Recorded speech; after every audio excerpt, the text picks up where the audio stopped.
Graça e paz do Senhor Jesus, mais um dia aqui com nossos estudos, né?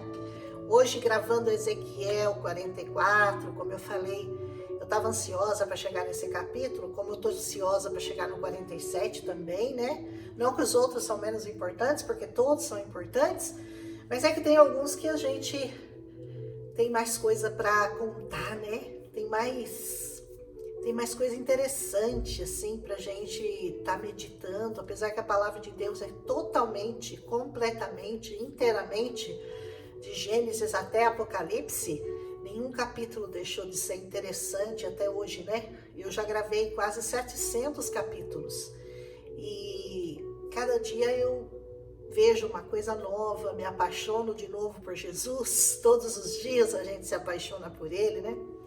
Mas aqui, vamos ao estudo então de Ezequiel 44. Depois o homem trouxe-me de volta para a porta externa do santuário. Lembra que eles estavam na parte interna? A glória do Senhor tinha visitado aquele lugar no capítulo anterior, né? Que dava para o lado leste. E ela estava trancada. E o Senhor me disse: esta porta deve permanecer trancada.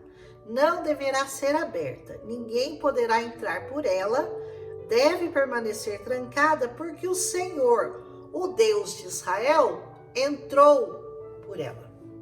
Então eu quero, o príncipe é o único que poderá entrar e sentar-se dentro para comer na presença do Senhor. Ele entrará pelo pórtico da entrada e sairá pelo mesmo caminho.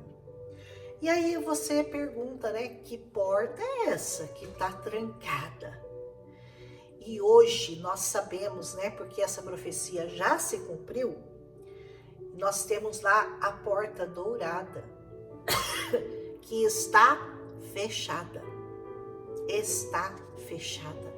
E diz assim, porque o príncipe já entrou por ela. Ou seja, o Messias já passou por aquela porta.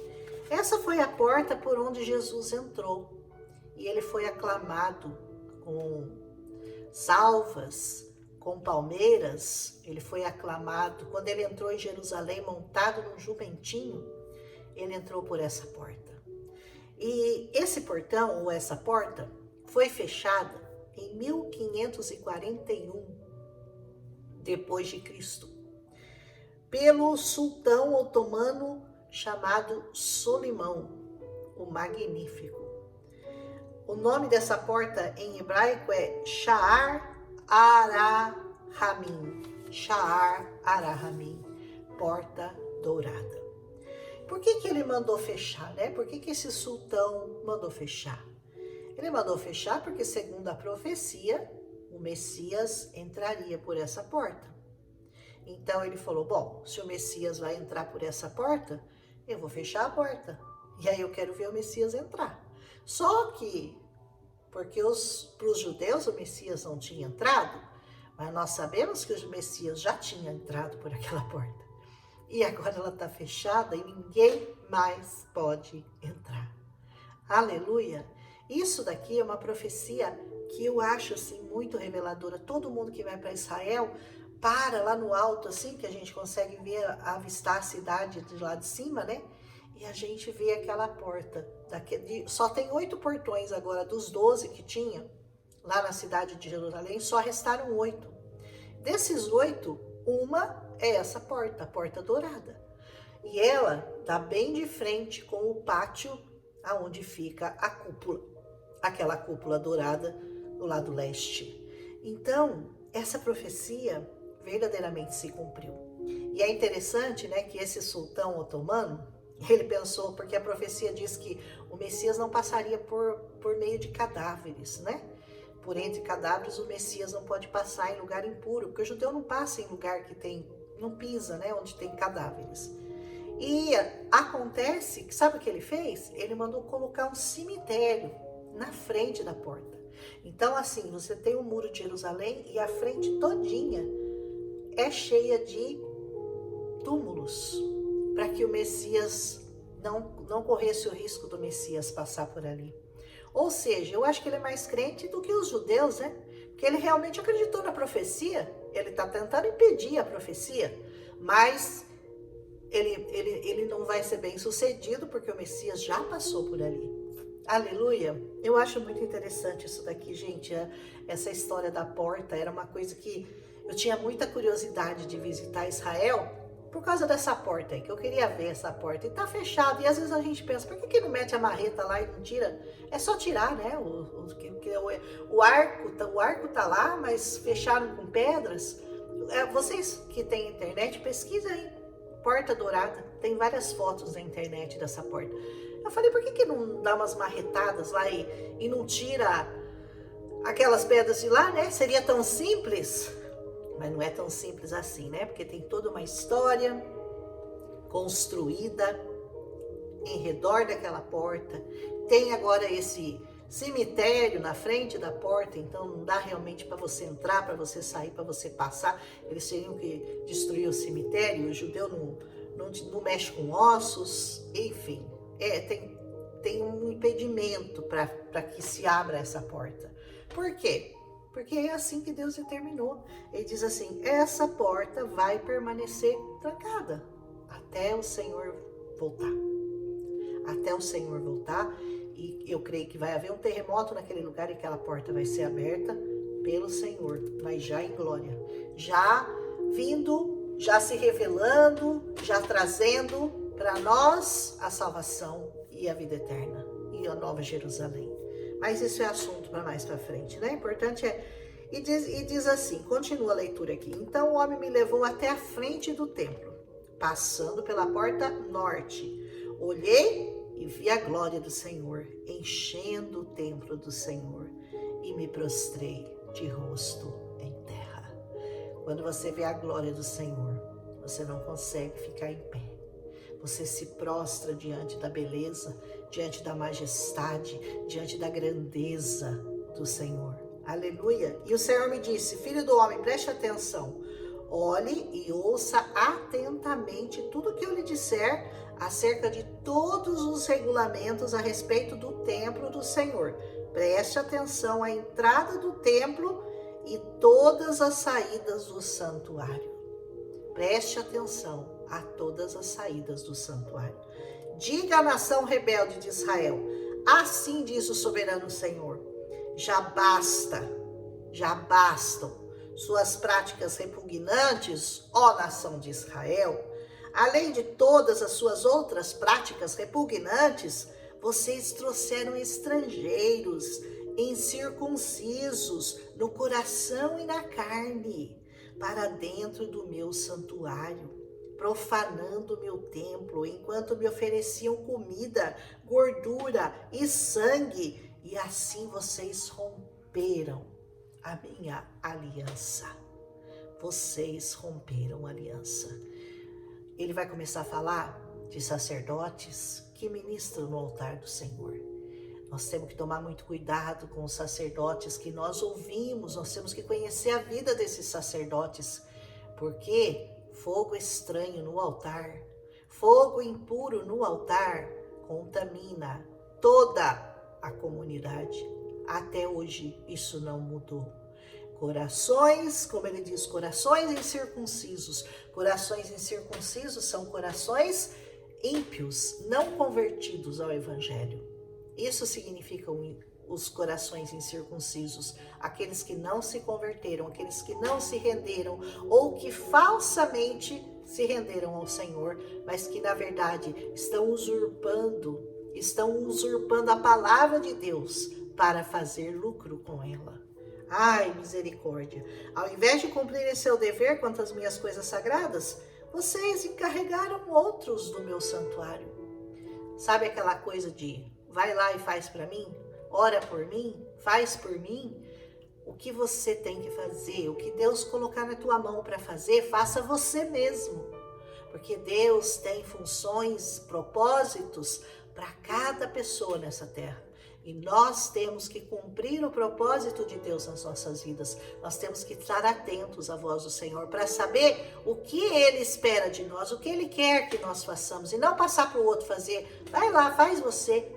Faça você por mim. Não é assim que o Senhor nos ensinou. Assim diz o soberano: nenhum estrangeiro incircunciso no coração e na carne entrará no meu santuário, nem tampouco os estrangeiros que vivem entre os israelitas. Os levitas que tanto se distanciaram de mim quando Israel se desviou e que vaguearam para longe de mim, indo atrás de seus ídolos, sofrerão as consequências da sua iniquidade. Aqui vocês se lembram que os levitas eram encarregados do templo, eles eram encarregados das coisas do Senhor e eles passaram essa função para outras pessoas. E aí ele diz, poderão servir no meu santuário. Olha, ele dá uma chance para eles. Tudo bem, vocês podem servir no meu santuário, pode ficar encarregado das portas do templo, pode matar os animais do holocausto, podem fazer outros sacrifícios no lugar do povo, colocar-se diante do povo e servi-lo. Mas, porque vocês serviram a ídolos, fizeram a nação de Israel cair em pecado, eu jurei de mão erguida que eles sofrerão as consequências da sua iniquidade. Palavra do soberano Senhor. O Senhor tirou deles a função maior, a função principal, a de entrar na presença do Senhor, a de entrar no Santo dos Santos. Eles podiam sim ficar lá trabalhando na porta, podiam ajudar nos sacrifícios e tal, mas não mais ministrar e entrar na presença do Senhor lá no Santo dos Santos. Olha que dura punição para os levitas, né? Não se aproximarão para me servir como sacerdotes, nem se aproximarão de nenhuma das minhas coisas sagradas e das minhas ofertas santíssimas.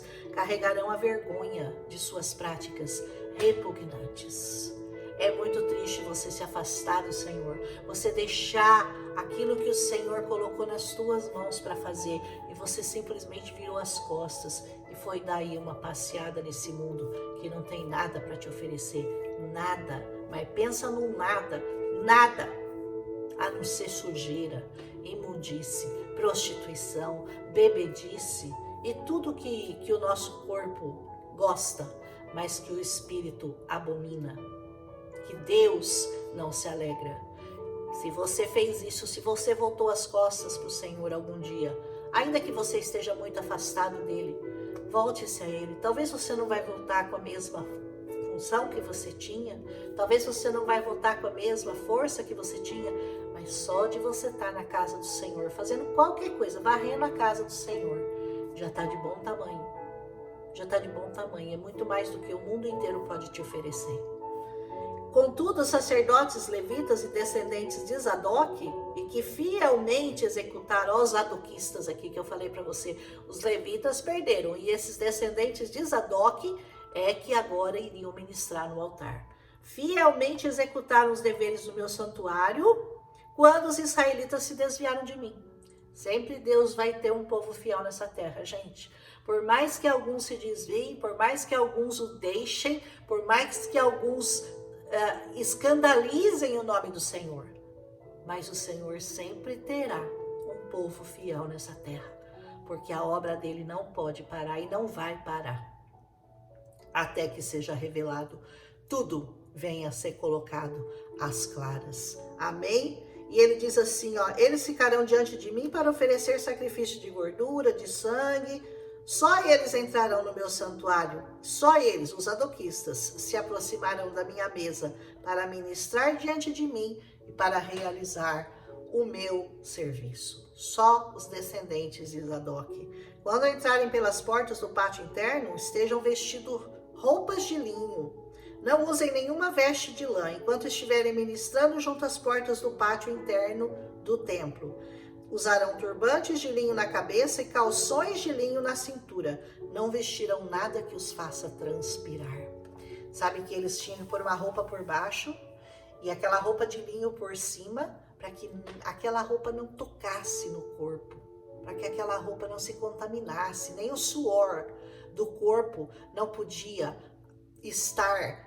pegar naquela roupa, tinha que estar protegida. Eles punham alguma coisa, uma roupa por baixo e as vestes de linho por cima, para não contaminar, para não se contaminarem, porque o nosso corpo é tão podre que o Senhor não pode suportar nenhum tipo de contaminação do nosso corpo nas vestes do sacerdote.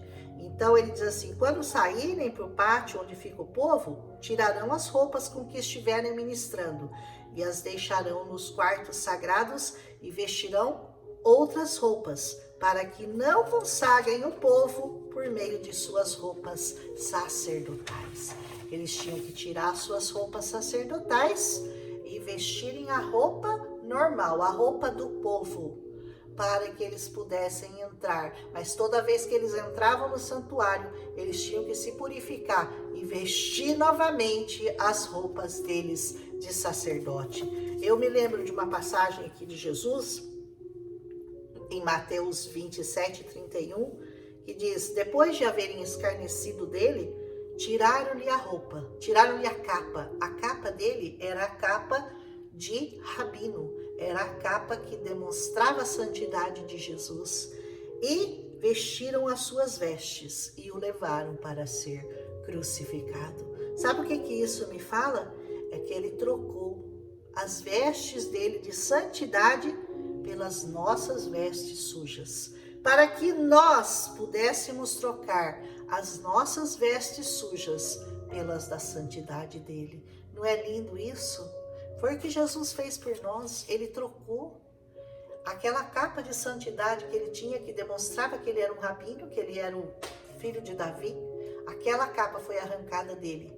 Puseram roupas sujas, significando o pecado, identificação com o nosso pecado, para que nós pudéssemos fazer o contrário, para que nós pudéssemos tirar as roupas sujas e nos vestir com a capa de santidade que ele deixou para nós e que é possível de ser usada, de ser vestida por meio do Espírito Santo que habita em nós. Diz: não raparão a cabeça, nem deixarão o cabelo comprido, mas manterão o aparado. Nenhum sacerdote beberá vinho. Você quer ministrar?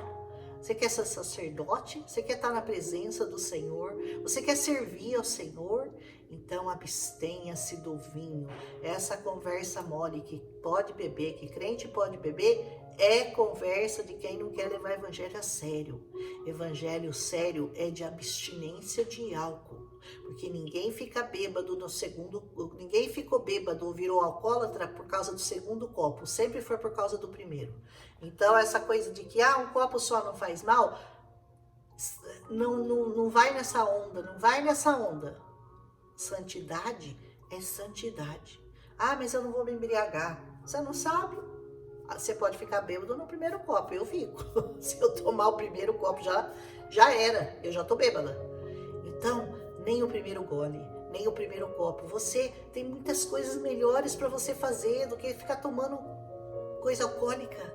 E diz: nenhum sacerdote beberá vinho quando ele entrar no pátio interno. Mas é só quando ele ia ministrar. Mas só que agora, pelo Espírito Santo, nós estamos sempre na presença do Senhor. Nós estamos sempre no pátio interno. Não tem mais essa que separava o povo aqui, o sacerdote lá. Agora todos. A palavra de Deus diz que pelo sangue de Jesus nós fomos feitos sacerdotes. Você é um sacerdote. Se você recebeu a Cristo como Senhor e Salvador, saiba que você faz parte desse reino de sacerdote. Fomos feitos reis e sacerdotes na presença do Senhor. Você é um embaixador do reino aqui nessa terra. Você representa o reino de Deus nessa terra. Então, quer um conselho sábio? Se você ainda tem o hábito, mau hábito de tomar um copo de vinho ou de experimentar qualquer coisa que seja alcoólica, pare, pare, porque é um pezinho para você voltar pro mundo, viu? É um pezinho. Eu conheço uma pessoa que começou tomando cerveja sem álcool. Não, mas é sem álcool. E depois foi para cerveja com álcool e depois largou tudo e ficou na cerveja mesmo, sabe? Trocou Jesus por um copo de cerveja. Então, muito cuidado, porque o diabo não tá para brincadeira. Nem o Senhor. O Senhor também não tá para brincadeira. E ele vai nos cobrar de tudo aquilo que nós fizermos em benefício ou contra o reino dele. Se você é alguém que está causando algum tipo de dano ao reino do Senhor, escandalizando o reino do Senhor, de alguma maneira, de alguma forma que você sabe que está, pare, porque o Senhor vai cobrar de você e você não vai gostar de de ter que pagar esse alto preço da desobediência. Eles ensinarão meu povo a diferença entre o santo e o comum. E lhes mostrarão como fazer distinção entre o puro e o impuro. Seja santo, seja separado, seja diferente, deixe o mundo para lá, você está do lado de cá, você já escolheu o seu lado. Você está do lado daqueles que servem ao Senhor, dos seus sacerdotes e reis dessa terra. Então, deixa para lá o mundo, esquece o mundo, faz a sua parte.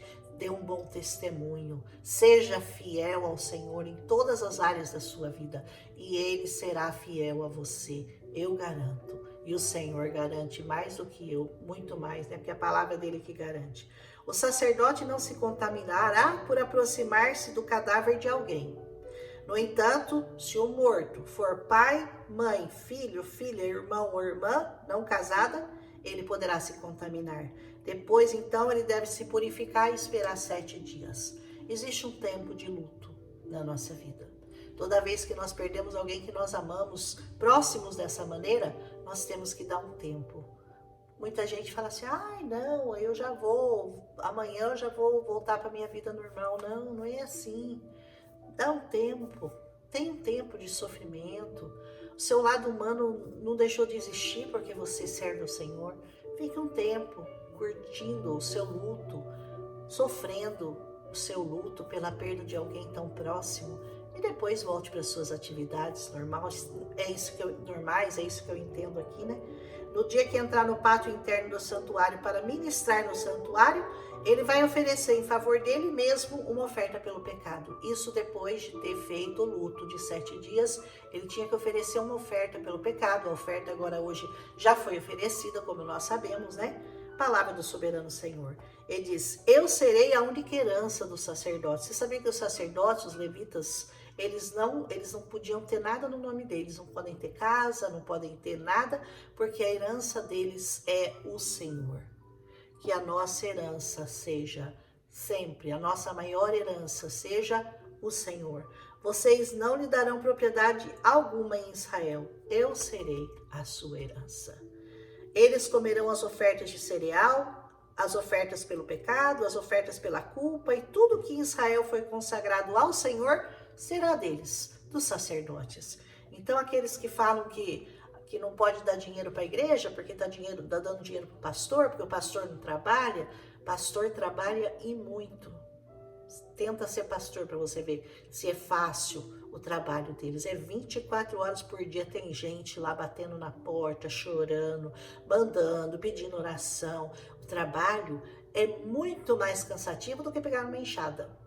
Então, não tenha medo de ofertar o seu dinheiro na casa do Senhor. Se você conhece seu sacerdote, se você conhece seu pastor, saiba que o dinheiro dele é merecido. Para você não vai fazer falta e você tem que oferecer de coração. Tá na palavra. Dízimo tá na palavra, viu? Ninguém inventou o dízimo. Ninguém inventou, está na palavra, foi Deus que determinou, que nós trouxéssemos uma parte do nosso ganho para manter os nossos pastores, os nossos bispos, os sacerdotes da casa do Senhor. Os sacerdotes não comerão a carne de aves ou de animais encontrados mortos ou despedaçados por animais selvagens. Olha que coisa inteligente do Senhor, né? Se um animal é encontrado morto, sem ele ter sido morto por alguém, né? Significa que ele morreu de alguma doença. Então o Senhor, para guardar eles, de que eles contaminassem com essa doença que o animal morreu, ele falou, não coma. Se você encontrar um animal morto, que ninguém sabe do que morreu, de que doença morreu, não coma. Despedaçados por animais selvagens, idem. Porque ele pode ter pego algum tipo de vírus, impureza, bactérias, amém? Então, olha como o Senhor cuida dos seus, né? Ele diz assim, o melhor de todos os seus frutos e de todas as contribuições que vocês fizerem, pertencerá aos sacerdotes. Não quer dar seu dízimo, meu amado? Você não quer dar seu dízimo, meu filho? Porque você acha que não tem que sustentar pastor? Então vai ler a palavra de Deus, vai discutir com ele. Discuta com ele, fala que você não concorda com ele. Entra lá num acordo com ele, fala que Ele mandou, mas você não concorda. Você tem o direito de não concordar, mas direito de dizer que Deus não mandou, você não tem, porque tá escrito aqui. Vocês darão a eles a primeira porção da sua refeição de cereal moído, para que haja bênção sobre a sua casa. Você quer ter uma casa abençoada? Você quer ter bênção sobre a sua vida? Então faça isso que o Senhor está mandando. Traga as ofertas, traga os dízimos para a casa do Senhor. E eu garanto, o Senhor garante, eu não garanto nada, o Senhor garante que Ele vai abrir a janela dos céus e derramar uma bênção sobre a sua vida que você não vai nem entender de tão grande que ela vai ser. Amém? Aleluia? Louvado seja o nome do Senhor. Que Ele nos dê neste dia revelação mais e mais a cada dia da sua palavra e que Ele quebrante o nosso coração para que nós não sejamos egoístas, para que nós não sejamos miseráveis, né? Para que nós não fiquemos tão apegados no nosso dinheiro que a gente não queira trazer nada para a casa do Senhor, não queira doar nada para a casa do Senhor. Nossa, hoje eu exagerei. Em nome de Jesus, um abraço.